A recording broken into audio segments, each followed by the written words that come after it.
Hi guys, welcome back to my channel. It's Angela.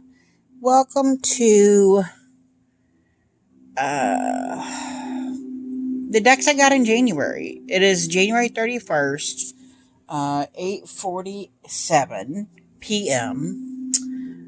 No more decks are coming in this month. So, yeah, this video is the decks I got in January of 2023. Can you believe that January's already gone? I feel like we just had Christmas last week and now all of a sudden we're in February. It's crazy. Crazy. So I'm going to start off with the calendar I bought for Llewellyn 2023 Tarot calendar. For some reason I got it I ordered it off Amazon in December and I got it second week of January. It was crazy. But it's a pretty cool calendar. Some of the decks in here have, what do you call it? Spreads. It's really cool. This deck is the Tarot of the Witch's Garden. It's getting ready to come out, I think, on US Games. No, not US Games, Llewellyn, because it's a Llewellyn calendar. What kind of ticked me off is there's 4 decks in here that don't exist. This being one of them. This one is coming out later in the year. This one just came out, I think, Tarot of Dragons. But this one is one I want. Doesn't exist. There's no advertisement. There's nothing. There's a couple other decks in here that I'm like, I want these decks. Can't find them. They don't exist. Even on Llewellyn's website. And I'm like, I don't get why you're advertising with a full calendar decks that don't exist yet. It just aggravated me. And, yeah. So yeah, on the back here, this is one of them. It's the Honeybee Tarot or something like that. Really beautiful. This one here, the Noel, I think, Tarot, doesn't exist. This one, but it's getting ready to come out. And then we have this one that doesn't exist. Super beautiful. I want them really badly, but they don't. I don't know where to get them because they don't exist. Kind of aggravated, but the calendar itself is well worth. I actually wound up getting it. It was on discount for Christmas. It was $7 on Amazon. And then I wanted to show you guys a couple of. I got these. They were $12. They're tarot bags. I got on Amazon. Really pretty. They all came together in a patch of 6 for $12. Really cute. Really, really cute. I know 2 of them I'm going to use, especially this one for a specific deck. They're really cute. And then I made some pouches. I saw someone on YouTube. I can't remember her name, and I'll post her link below. She showed how she does her tarot bags with a pattern, and I've never done it that way, and I might wind up making 2 of them. Really cute. I thought this one has gray in it with the matching button because of what deck I'm using it. But yeah, that's the stuff that, the extras. So let's get into the deck. So this one is here's the box for it, the Pensipath Tarot by Reese Mirren. It's one of the last decks I got in the month of January. I love it. Love it hard. This is the back. See how that matches that button perfectly? Beautiful. This is curated artwork. And it's stunning. The cards are super thin. They're linen. Super thin, but it's a stunning deck. Like I said, I just got it. I actually worked with it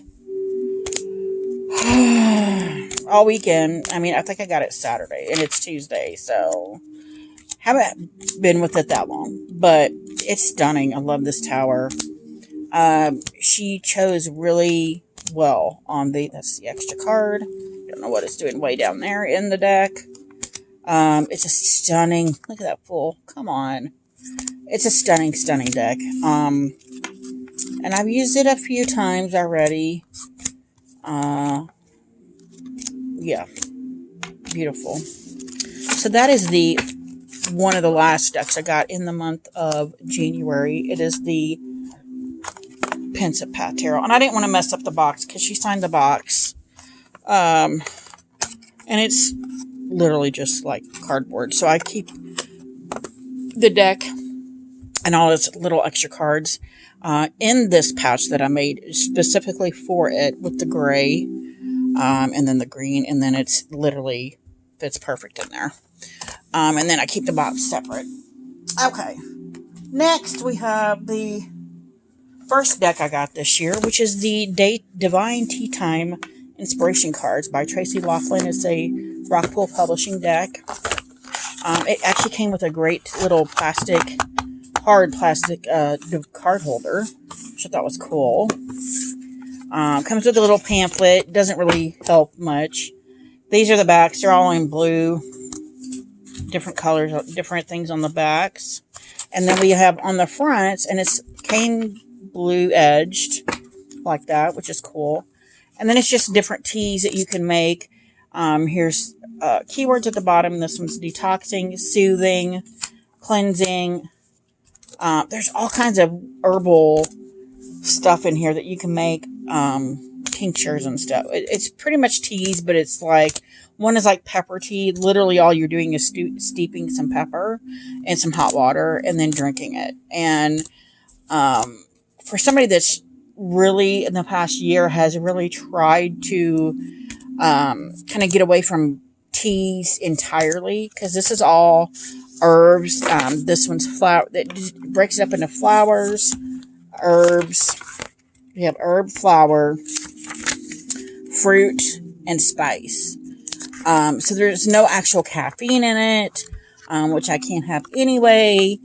And this is beautiful. Like, it's exactly the kind of deck I was looking for when I saw it. And I actually saw it on Lisa Pappas' channel. I think it was one of the decks, not the decks that she was going to get, but like one of her hot take videos. And she showed this, and she said I would get it, but she didn't see any point in getting it. But I was like, I need it, because it was exactly what I was looking for at that moment. And I love it. I love it. I usually pull out a card a week. This is how it's begun, because I got this literally the beginning of January. So I literally pull a card a week out, and then try to incorporate whatever is in that recipe in my in what I drink and what I ingest for that week. And it's really turning out pretty cool. So that's the first deck I got this year. The second deck I bought, and that was $12 on Amazon on sale. I don't know if it's still on sale, but yeah. The next deck I got on sale for $15 is the Tarot of the Divine. I just saw this the other day. It was still on sale.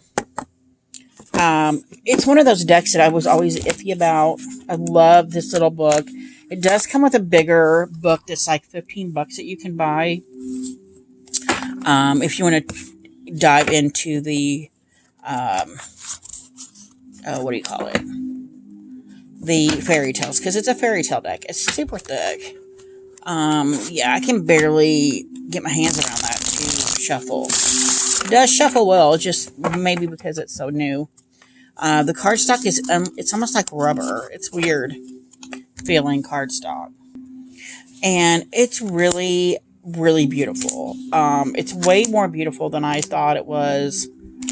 Love this tower. When I've seen walkthroughs of it. It's way more beautiful in person. I have yet to really work with it. It's one of those decks I'm like, I'll get it because it's on sale now. I still think the limited color palette may be still throwing me off. I don't know. Because it's still the same color palette throughout the whole thing. And it doesn't give you enough of the information in the book on the fairy tales. Like strength, it just says Tamlin, Scotland, Scottish fairy tale. And that's it. Then it just gives you the strength information on the strength card itself. It doesn't give you any information on the fairy tale. So I don't know that. I mean, I wanted to get to know the deck itself before I decided if I was going to get the book or not. But I think the limited color palette is still throwing me far enough that I probably should get the book to know what fairy tale I'm looking at. But I love this deck. It's super way more beautiful in person than I thought it to be not in person, if that makes any sense. But that's the Tarot of the Divine. Gorgeous deck. Next, we have another one that was $12. It was on some obscure site on Amazon.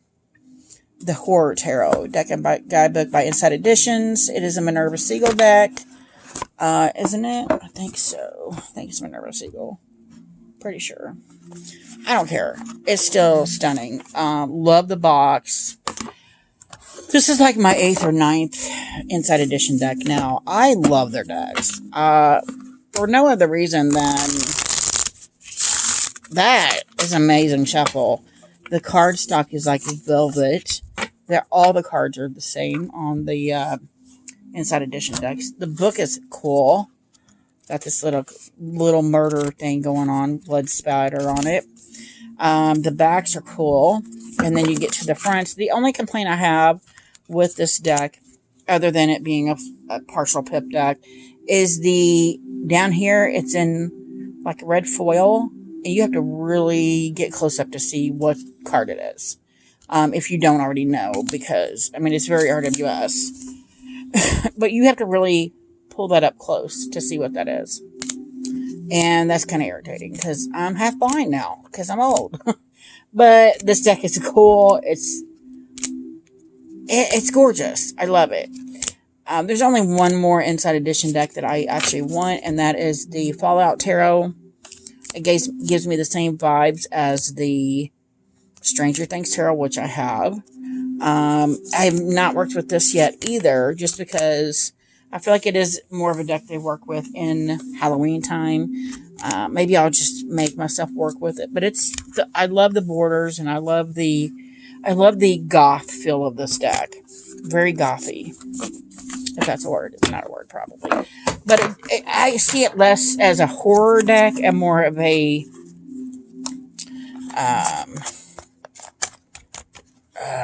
what do you call it? Of a Halloween-y deck. It's stunning. And I love it. That is the Horror Tarot deck and guidebook by Inside Editions. We have 3 left. Yep. Next, we have the Ethereal Visions Tarot, the Luna edition by US Games. Stunning deck. I worked with it all last week. I love the purple here. The book is humongous and amazing. The backs are gorgeous purple. It's kind of like the old school US Games cardstock. It is freaking beautiful, though. Some of the cards have been changed to make it more diverse. I don't like the original, so I'm glad they came up with this. As soon as I saw the Luna edition, I'm like, I need that deck. I never really cared for the original. But yeah, this deck is stunning. Stunning. It reads just like a regular RWS to me. There's no specialness to it. It's just if you're tired of looking at the regular RWS, this is a great alternative. Because it's just a straightforward reader. And it's beautiful to look at. It doesn't go emotional. It doesn't go hardcore. I love that this Tower card, he's got a mask on his face. And it's like rainbowy. Love it. Love her hair. Love the crown. The Queen of Cups. Oh, the moon. And all the stars. It's just stunning. Stunning deck. Love it. And yeah, I worked with it all last week. It's a great reader. It just, like I said, it's a straightforward, no nonsense, just reader. Last 2, and I'm sad. The Keeper of the Sacred Bee by Kelly Burton. This is 3rd in the series. Oh, look at that. Stunning. This was a Kickstarter. 3rd in the series. This is her last in the series. Look at this freaking backs. Like, it's got a lavender bee and then lavender metallic edges. I mean, come on. Knocked it out of the park again with the 3rd deck. I have all 3. Just, it's stunning. Stunning deck. And I would so miss it if I did not have any of these 3 decks. And if you guys want me to see want me to do a side-by-side of the Journey of the Sacred Bee and this, I will. So from what I've been told, the Journey of the Sacred Bee is more Thoth-based. This is more RWS-based. I don't care, because I don't read Thoth. And they're both stunning. And then the Journey of the Sacred Bee is one of my top 5 decks ever. I have a feeling this is right up there, too, because I used the crap out of it already. I love it. It's stunning. And then we have the Oracle that goes in between them, which is stunning. I could do a comparison of all 3 if you guys want it. Just let me know in the comments. But that is stunning. It's the Keeper of the Sacred Bee by Kelly Burton. Once again, stunning deck. Last but not least, certainly not least, because I've been using the crap out of this deck with the Pensive Path Tarot, because I got them both the same day. Got them both Saturday. And it is the Southern Gothic Oracle. I love this deck, and I think I got the box upside down. I do. I got it backwards. Yeah, backwards. That is Southern Gothic Oracle. It's a 2-part box. It comes out like a drawer. This deck started kind of haunting me. The Pensive Path Tarot and this one went out of print literally hours before I was going to go in and buy them. And then they both came back into print. While the Pensive Path Tarot was one I was going to buy. It went out of print. I'm like, oh, I'll just get the Unfolding Path Tarot. Got the Unfolding Path Tarot, and I'm still waiting on it because there was some stuff going on with the Royal Mail system. It still says it's being shipped to me, although I at this point I don't think it is, because it's still sitting in one spot, and it's been since December. Meanwhile, waiting on that deck, this and the Pensive Path both came back into print and were available to buy again. So I bought both of them in the interim, and I'm like, yeah. So my year would have been complete already had I got the Unfolding Path, and it's now out of print. So now I'm really nervous because I don't know what's going on with that. And I got it on a gift card, which I've since thrown away. So I don't even know how I would get my money back for that deck. And it was not cheap. But this deck here, I am so freaking in love with it. I have not been able to put it down. I've actually compared it. See, I jumped because of the snake. The only bad thing about this deck is there's a snake in it. Look at him. I relate to so much of this deck. It's not even funny. And I've actually started using it kind of like how I saw Dawn Michelle on her channel do her last video she did where she shows how she reads Oracle, like chooses an Oracle deck. It lets her Oracle decks pick the tarot, and I've actually started doing that with this deck, and it's amazing. Yeah, it's yielded some pretty cool experiences already since Saturday. But that is the Southern Gothic Oracle, and it is fan-flipping-tastic. So, yeah, that's all the decks I got in January of 2023. I can't believe it's already over. If you guys have any questions, comments, concerns, don't hesitate to comment below. If you like this video, give me a thumbs up. If you want to see more, please subscribe. And don't forget to hit that notification button so you're alerted to any future videos. And y'all have a good night. Bye.